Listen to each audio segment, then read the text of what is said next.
진행을 하겠습니다. 14장의 내용은 트랜스포머, 즉 변압기라고 하는 것에 대해서 이제 소개를 하고 있습니다. 변압기. 자, 변압기. 우리가 뭐 기본적으로 한 번쯤은 또 다 들어봤을 만한 그런 용어잖아요, 그죠? 이 변압기라고 하는 거. 그래서 일반적으로 우리가 전압의 크기를 이제 변화시켜주는 그런 어떤 그 기다라고 이렇게 이제 보통 기본적으로 알고 있을 텐데, 이것이 이제 어떤 원리로 만들어져 있는 것인지, 어떻게 또 사용이 되는지, 뭐 이런 것들 간략하게 보도록 하겠습니다.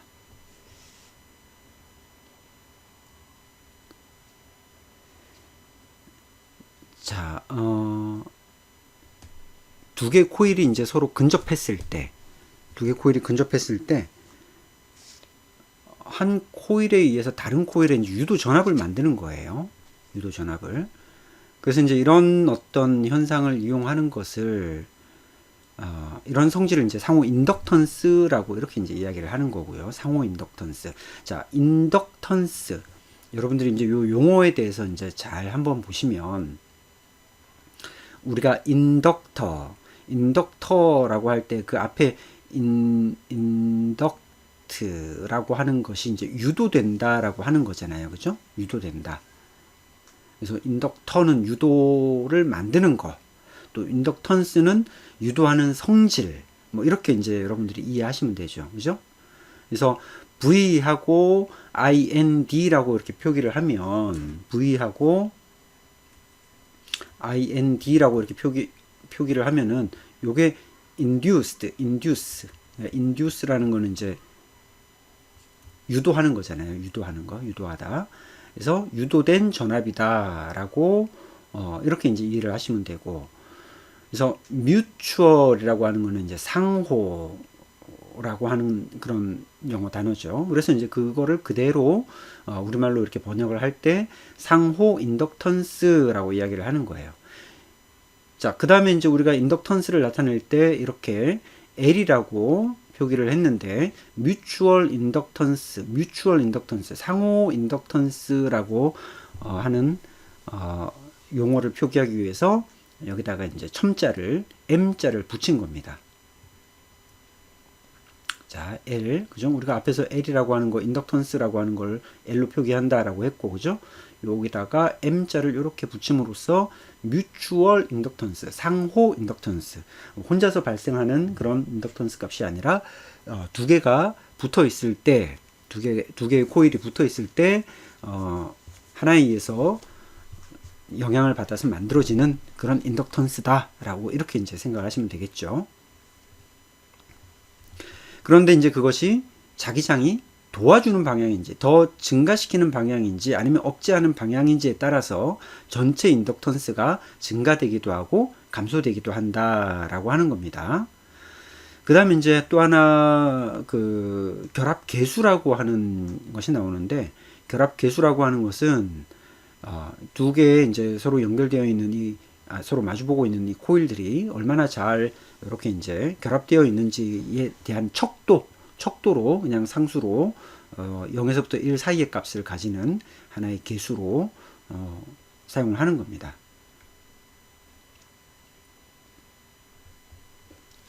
자, 그래서 이제 발생되는 이 상호 인덕턴스가 발생되는 그 현상을 잘 보시면, 한쪽에 교류 전압이 인가되어 있어요. 그래서 이 첫 번째 인덕터에서 발생된 이 자기장이 L2에도 쇄교가 되면서 이렇게 영향을 주고, 여기에서 전압이 거꾸로 유도가 되는 거예요. 그죠? 여기서 전압에 의해서 발생된 이 자기장이 옆에 있는 두 번째 코일에 영향을 주고, 결국 이 자기장에 의해서 반대로 전압이 유도가 되는 거죠. 전압이. 그래서 여기에 이제 두 번째 인듀스된, 그러니까 유도된 전압이 나타나게 되는 겁니다. 여기서의 교류 전압이 여기서도 마찬가지로 교류 전압으로 이렇게 나타나게 되는 거죠. 자, 우리가 이제 상호 인덕턴스라고 하는 이 LM의 값은 이제 이런 관계로 나타낼 수 있다. 이런 관계로 L1과 L2의 곱의 루트를 취한 값이에요. L1과 L2의 루트를 취하고 그리고 우리가 결합계수라고 하는 K 값을 이렇게 이제 곱해주는 거죠. 이런 관계를 가지고 있다.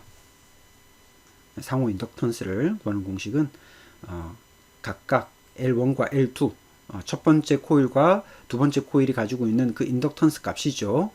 인덕턴스 값의 곱의 루트를 취하고 이렇게 결합계수인 K를 곱해주면서 구할 수 있고, 우리가 이제 이 K 결합계수라고 하는 것은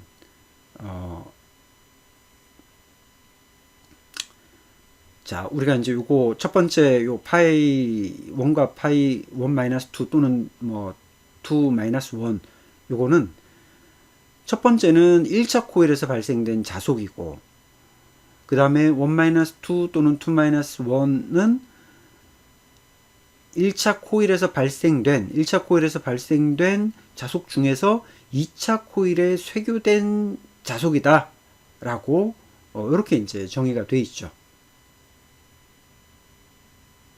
그래서 그것을 이제 우리가 이렇게 결합계수라고 하는 것으로 나타내고 있어요.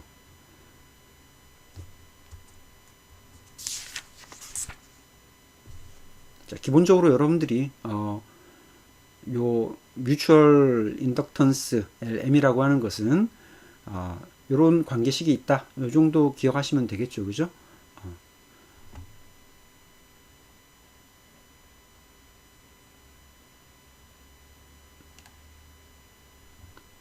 결합계수라고 하는 것은 뭐 방향이라든가 근접도라든가 뭐 등등 뭐 이제 이런 여부에 따라서 결정되는 거니까, 보통 결합계수는 그냥 어느 어떤 한 값으로 정해지는 값이라고 여러분들이 그냥 보시면 되고, 주어지는 값으로 보시고 두 개의 관계식이 이렇게 만들어진다. 요거를 기억하시면 되겠습니다.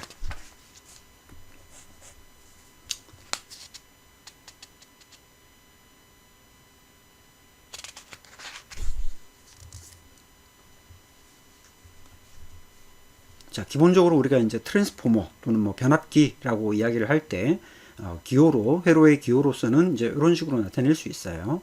그래서 뭐 실제 모양처럼 이 인덕터가 서로 이렇게 마주하는 그런 모양으로 이렇게 이제 나타나 있고, 그 다음에 뭐 그 인덕터를 표시할 때와 마찬가지로 어떤 코어를 사용하고 있는가에 따라서 이렇게 뭐 페라이트 코어인지, 자, 이거는 뭐 에어코어, 이거는 페라이트 코어, 이거는 뭐 아이언, 철심, 철코어, 이런 것들로 서로 다르게 이렇게 표현을 할 수가 있다라는 겁니다. 가장 우리가 흔하게 볼 수 있는 모습들이 이제 이런 모습들입니다. 실제 이제 회로에서 많이 볼 수 있는 인덕터의 모습들. 여러분들 뭐 이런 모습으로 아마 어디선가 많이 보지 않았을까 생각이 되네요. 그죠? 우리가 보통 뭐 가전제품 같은 것들을 이렇게 그 분해를 해보신 분들, 안에 회로가 어떻게 생겼나 하고 궁금해서 분해해 보신 분들은 특히 이제 이런 것들을 많이 보셨을 거예요. 보통 이제 이런 인덕터를 많이 쓰고 있는, 인덕터가 아니고 우리가 이제 요 변압기, 소형화된 이런 변압기들을 많이 쓰고 있는 것이 기본적으로 이제 전원 공급 회로입니다. 전원 공급 회로. 그러니까 전원 공급 회로다 보니까 일반적으로 우리가 가전제품을 쓸 때는 외부에서 들어오는 220V 전원을 사용하죠. 교류 전원을 사용을 한다는 얘기죠. 그래서 그 220V라고 하는 높은 교류 전원을 우리가 실제로 전자회로에서 사용하는 전압의 레벨은 보통 뭐 5V나 12V 이하로 다 쓰거든요. 그리고 직류의 형태로 많이 쓰죠. 직류의 형태로, 거의 대부분 직류로 변환해서 쓰는데, 그렇게 하려고 하다 보니까 220V의 교류 전원을 DC 12V 이하, 12V나 5V나 뭐 3.3V나 이런 DC 소전압으로 이렇게 이제 바꿔줘야 되는데, 그런 것들이 결국 전원 공급 회로에 해당하는 겁니다. 그런 전원 공급 회로의 가장 앞단에 전압을 낮추어주는 그런 목적으로 이런 트랜스포머를 많이 사용하는 거고, 그러다 보니까 우리가 이제 가전제품 같은 것들을 뜯어보게 되면 이런 모양의 트랜스포머가 들어있는 것들을 쉽게 발견을 할 수가 있는 겁니다. 물론 이 트랜스포머는 뭐 그 소형 가전제품에만 쓰는 건 아니죠. 우리가 이제 전력 계통에서도 발전소에서 이제 송전, 그리고 또 우리가 어떤 지점에서 그 전기를 받는 수전단에서도 전압의 조정이 필요한 구간들이 분명히 있거든요. 이제 그런 구간에서도 대형 이 변압기들이 많이 사용이 되고 있고, 가끔 우리가 뭐 변전소라든가 이런 데서 뭐 사고가 생긴다, 뭐가 터졌다, 뭐 이런 이야기들을 할 때 이제 어떤 변압기에 어떤 문제가 생기는 이제 그런 경우들도 종종 이제 발생을 하죠. 그래서 소형이든 대형이든 간에 전압의 이제 이런 변환을 위해서 굉장히 많이 사용되고 있는 그런 부품 중에 하나입니다.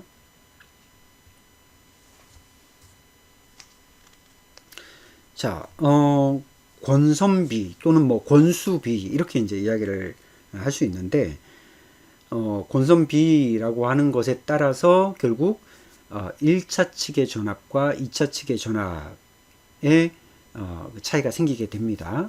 그래서 그 권수, 턴, 몇 번이 감겼나, 이제 그거를 우리가 N으로 보통 나타내고요. 첨자로 이렇게 이제 프라이머리, 그 다음에 세컨더리 이렇게 이제 나타내는데, 그래서 프라이머리는 1차 측의 권선수, 그 다음에 세컨더리라고 되어 있는 것은 2차 측의 권선수를 나타내는 거고, 그 다음에 그 1차 측의 권수 분의 2차 측의 권수를 N으로, 소음자 N으로 나타냅니다. 그래서 이것을 권수비 또는 권선비라고 이렇게 이야기를 하는 겁니다. 턴스 레이쇼라고 이렇게 이야기를 하죠. 그래서 일반적으로 권선비라는 말을 자주 사용을 하는 겁니다. 그래서 대부분의 이제 트랜스포머의 대부분의 변압기에는 이렇게 이제 권선비가 표시되어 있지는 않아요, 직접적으로. 하지만 이미 뭐 그런 부분들은 그 제품을 만들 때 보통 하나의 그냥 스펙으로 정해지는 부분이기 때문에 그것이 이제 딱 직접적으로 나타나 있지는 않아도 이 권선비라고 하는 것은 분명히 중요한 스펙 중에 하나라고 할 수 있는 거예요.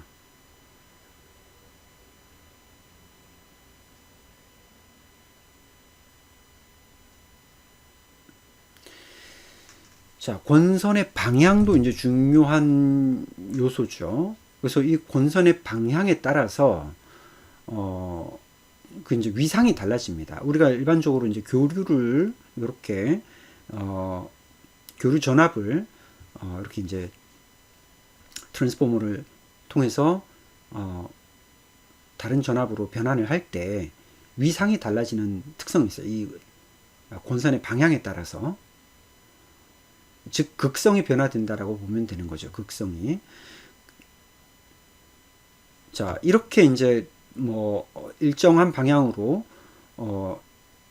같은 위상을 가질 때 우리가 그걸 표시해 주는 용도로 이렇게 이제 위상점이라는 거를 나타냅니다. 위상점. 그래서 예를 들면 여기가 플러스다라고 이렇게 나타내면 2차 측에서도 여기가 플러스다라고 이렇게 이제 보는 거죠. 이 크기가 다를 수는 있겠지만 동일한 위상을 갖는 겁니다. 여기가 플러스였다 그러면 여기도 마찬가지로 플러스다, 같은 위상으로 나타나게 되는 거죠. 그런데 만약에 위상점이 만약에 반대로 돼 있다, 방향이 반대가 돼서 반대로 나타난다 라고 하면은 이 위상이 지금 반대로 나타나게 되는 거죠.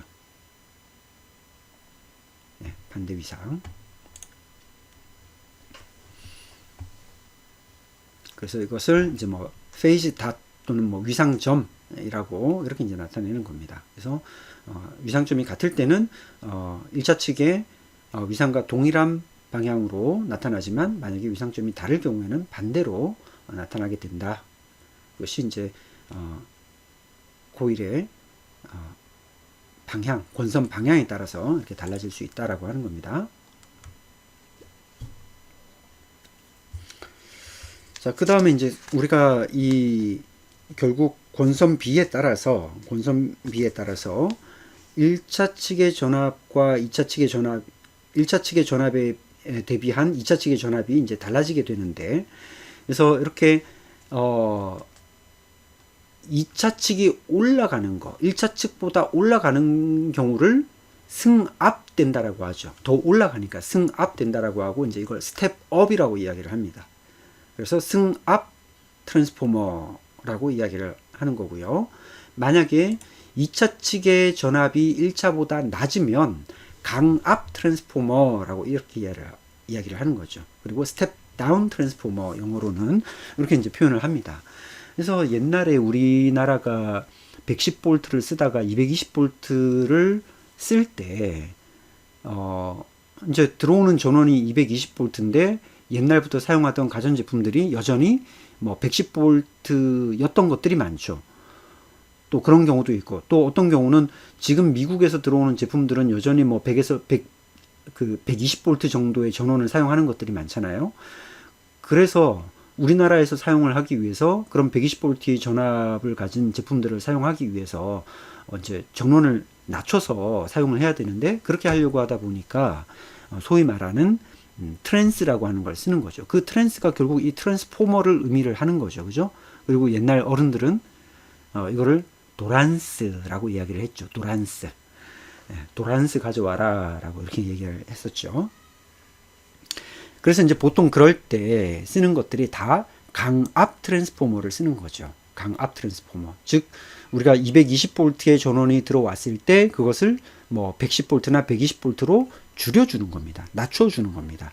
그래서 묵직하게 생긴 큰 제품 하나를 들고 오는데, 사실 그 안을 열어보면 뜯어보면은 코일이, 묵직한 코일들이 감겨져 있는 그 코일들을 아마 여러분들이 보실 수가 있게 되는 거죠.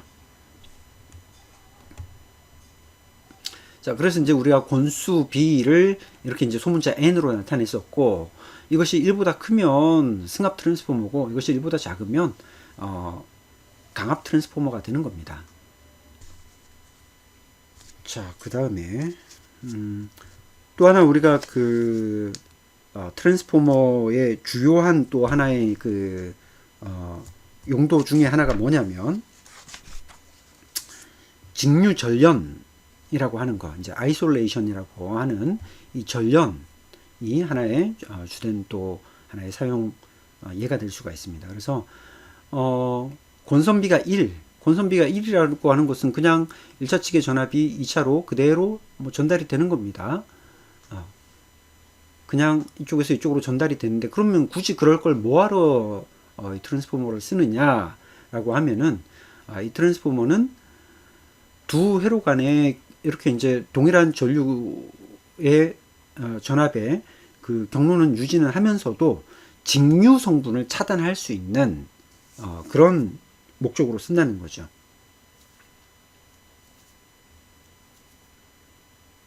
그래서 이제 그런 목적으로 전련 트랜스포머를 쓰는데, 이제 사실 뭐 일부러 어떤 직류 전압을 가한다라기보다는 이제 회로에서 발생될 수 있는 그런 직류 성분들, 어떤 원치 않은 그런 직류 성분들을 우리가 제거하기 위한 그런 목적으로서 이렇게 이제 전련 트랜스포머를 사용하는 그런 경우들도 있습니다.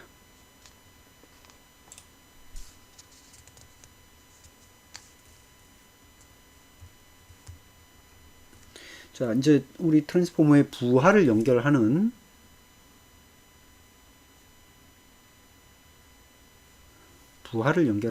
이제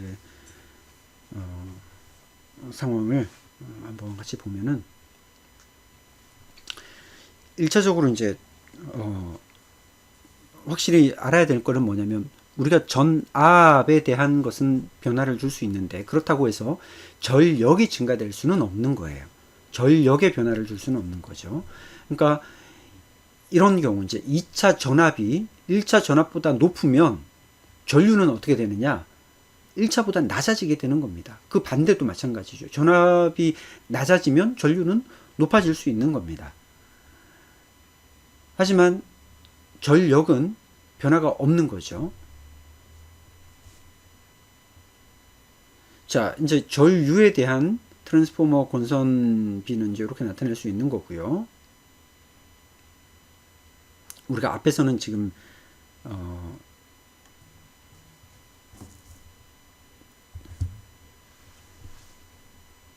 자, 권선비를 감긴 프라이머리, 그러니까 1차 측의 권선수, 그 다음에 2차 측의 권선수로 이렇게 봤는데 1차 측분의 2차 측으로 해서 권선 B를 나타냈는데 우리가 이제 전류에 대해서 그 권선 B를 보게 되면은 2차 측분의 1차 측의 전류의 B로 이렇게 이제 권선 B를 나타낼 수 있다라고 하는 겁니다. 그래서 이상적인 경우에는 전력의 소모가 없기 때문에 전력의 변화가 없겠지만은 실제적으로는 약간의 전력 소모가 발생한다. 자, 이상적인 경우를 지금 보고 있는 거죠. 프라이머리, 그러니까 첫 번째 1차 측의 전력이나 2차 측의 전력에서는 변화가 없다, 동일하다 라고 보고 있는 거고요. 그러면 이제 이것을 기반으로 해서 보면은 P라고 하는 것은 VI의 곱으로 나타낼 수가 있는 거죠. 네. 자, 이제 14장 7절에서 실제 변압기의 특성, 실제로 어떤 특성들을 좀 가지고 있는지를 한번 보겠습니다.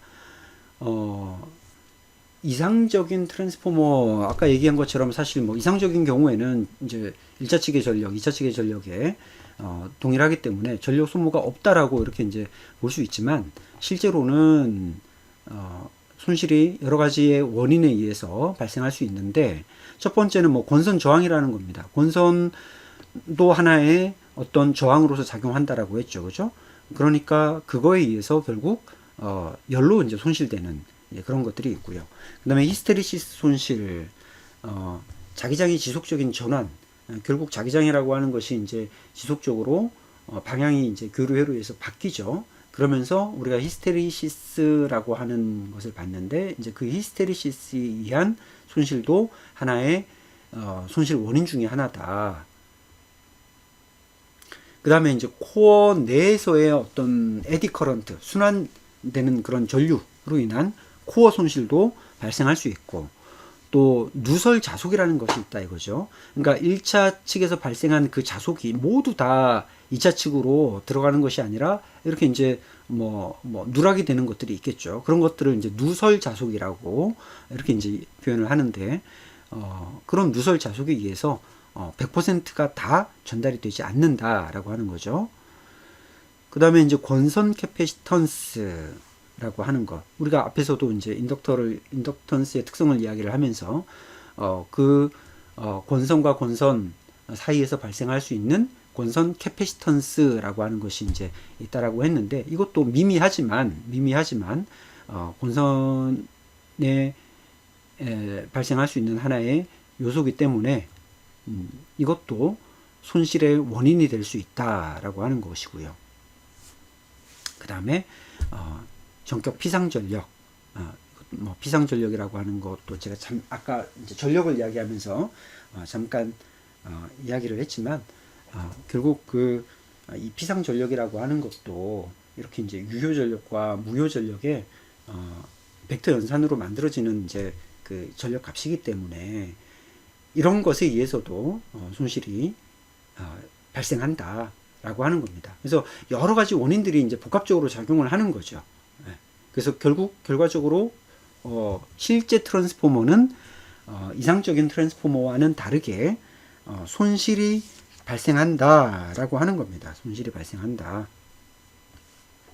그렇다면 손실이 발생한다라고 하는 것은 우리가 이제 효율이라고 하는 것에 대해서 이야기를 할 수가 있게 되는 거죠. 그러면은 얼마나 발생하는가? 그러면 효율이 얼마나 좋은가? 트랜스포머의 효율이 얼마나 좋은가? 이런 것을 이제 그 다음에는 이야기를 할 수 있는 거죠. 그러니까 효율이라고 하는 것은 입력분의 출력입니다.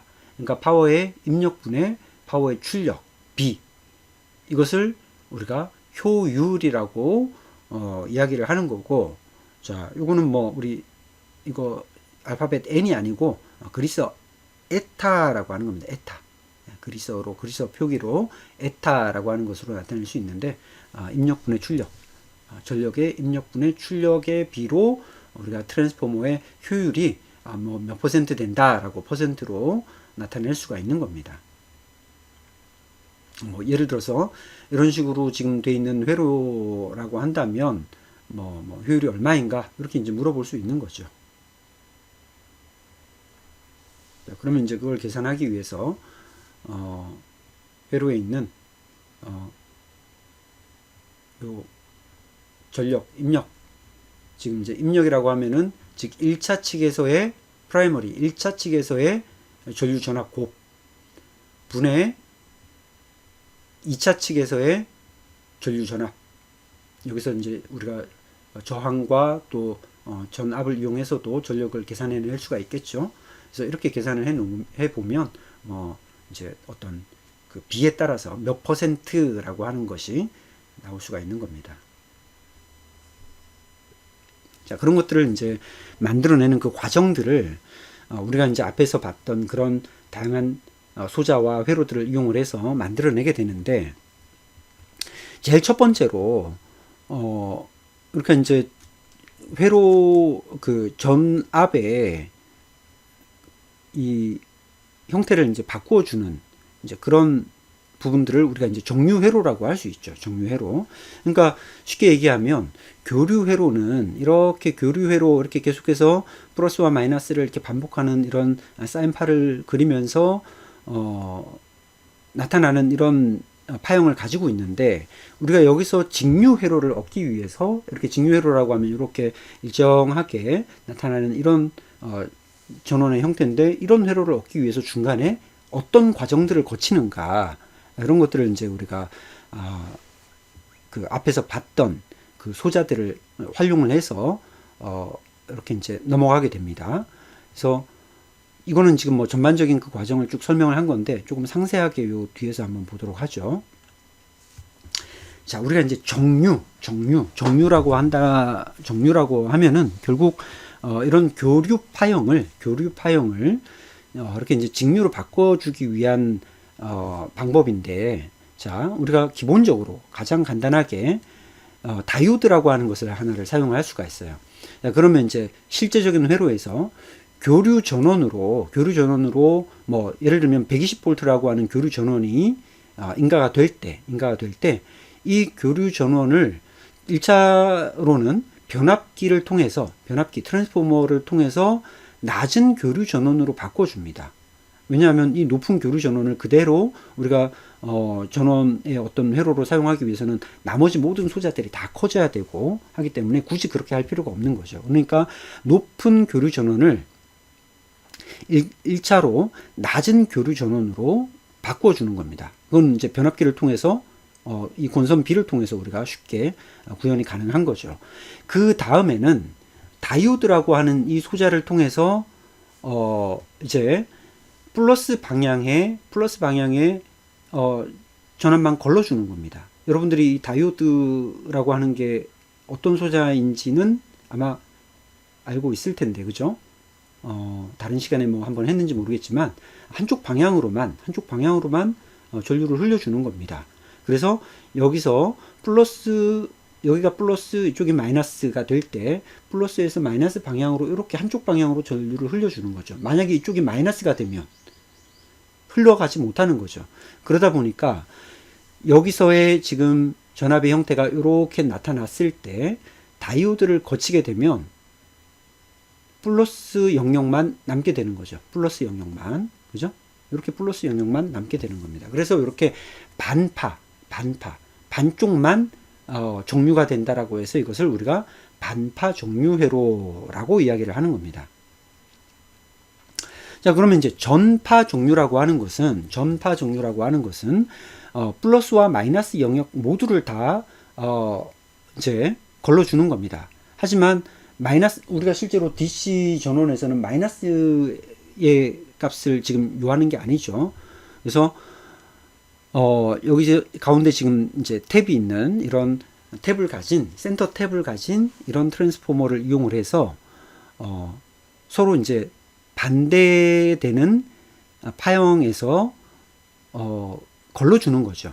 자, 첫 번째로 윗부분 우리가 이제 이 플러스 영역은 앞에 반파 종류를 할 때와 같이 첫 번째 다이오드를 통해서 지금 여기서는 이런 교류 파형을 1번만 걸러주는 거죠.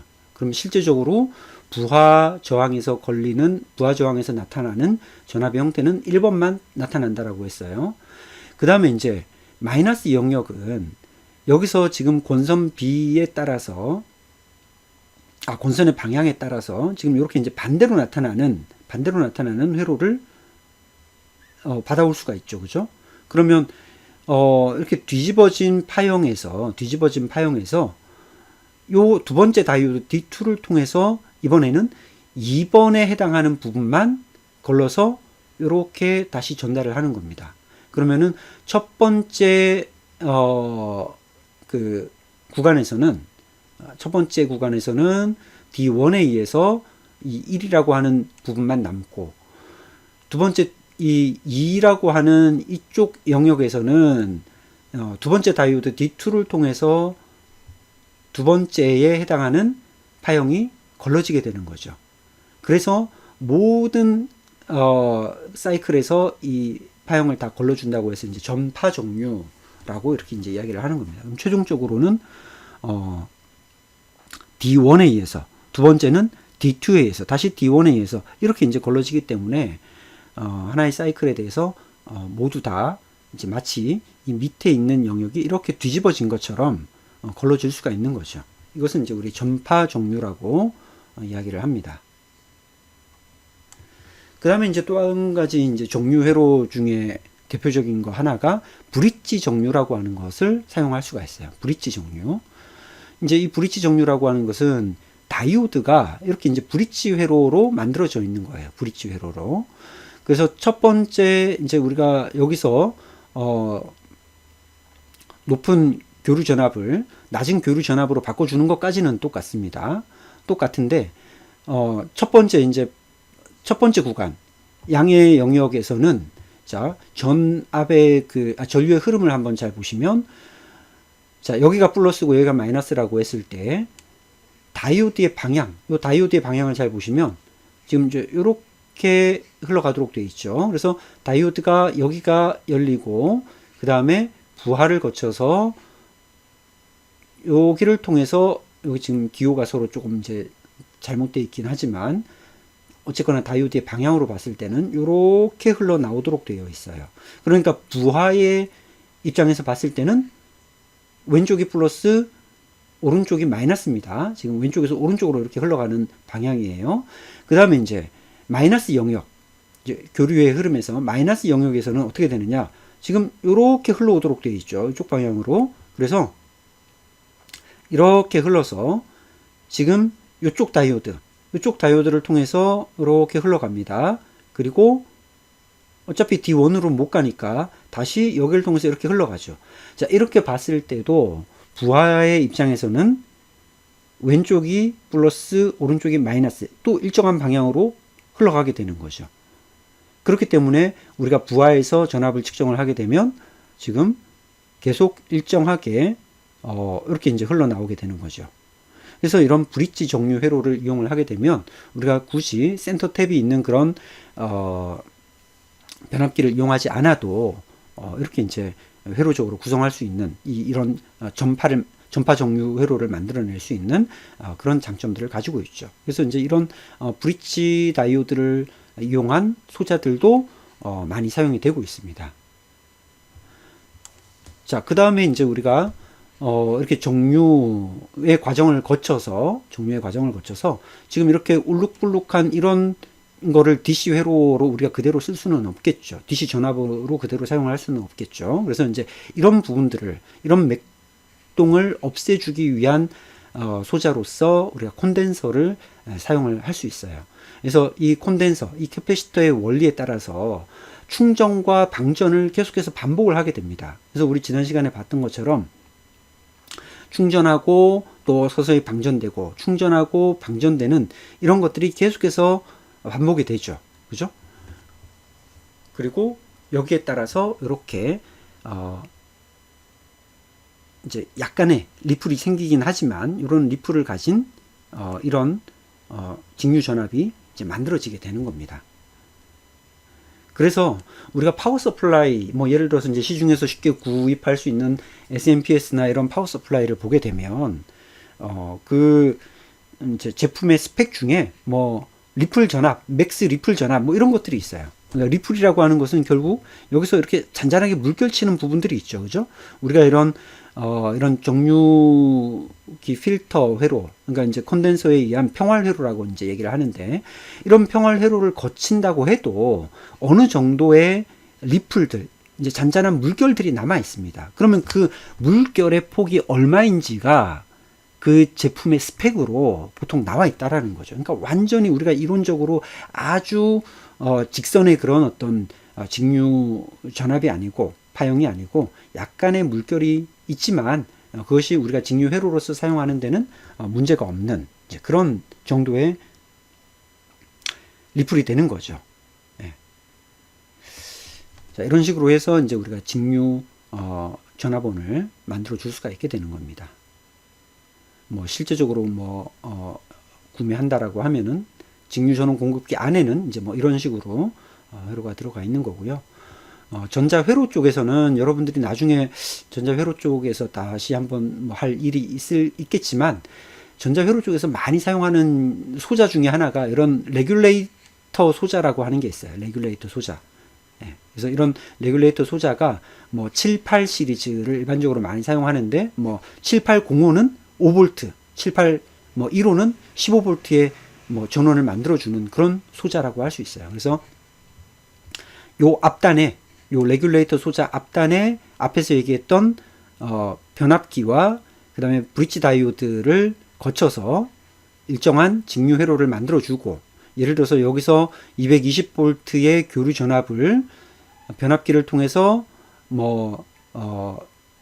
그 낮은 교류 전압으로 만들고, 예를 들어서 뭐 여기서 뭐 24V다 또는 뭐 30V다 만들어주면 이 브릿지 다이오드를 통해서 직류로 이것을 바꾸어 주는 겁니다. 그리고 나서 그것을 다시 더 낮은 어떤 전압으로 7810이라면 뭐 10V의 전압으로 바꾸어 주는 거죠.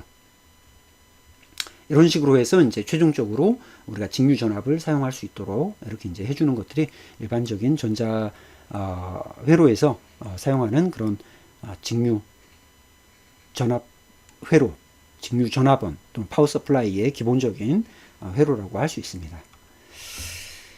자,